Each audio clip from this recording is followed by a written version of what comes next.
Do you hate your family? Of course you don't hate your family. Then why is it that you don't have an estate plan? It seems like nobody has an estate plan. I have been buying houses from distressed situations for 31 years now, and I cannot tell you the number of families I have seen destroyed because of somebody passing away, and the inheritance turns everybody against each other and it becomes a nightmare. I have had people tell me, we've all got along for 40 years. They're 50, 60 years old. We always all got along until this happened, and now nobody's talking to each other anymore. It is something you need to take care of in advance. I'll tell you something people don't even realize or think about. Every time there's an inheritance, I'm going to make up a story and tell you that there's 3 heirs.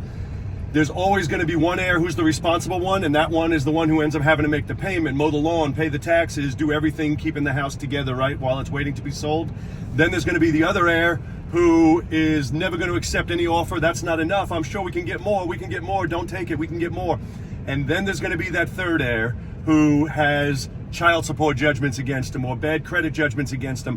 And what people don't realize, and this is why I'm sharing this with you, is that if you don't have an estate plan and that property just transfers to the 3 heirs, that one person's judgments attach to the property. If he has $80,000 in child support judgments, it will all attach to the property, even if his share was only going to be 40 grand.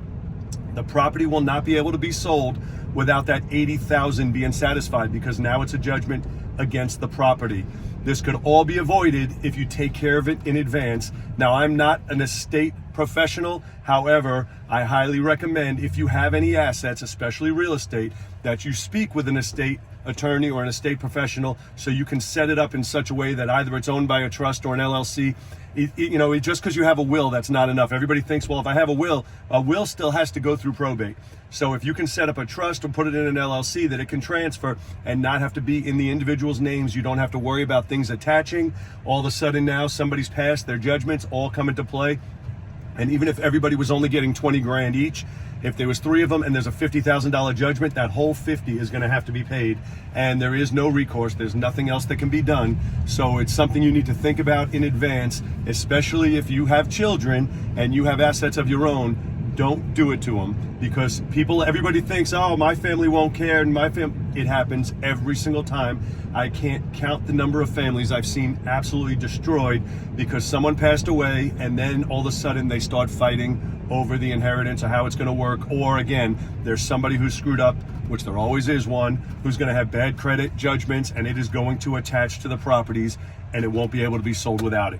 So again, I'm not an estate professional, but I do highly, highly, highly advise you to go ahead and find one, because you want to take care of this now. One thing is certain, we are all going to die, right? So don't think I don't need it, it's not for me.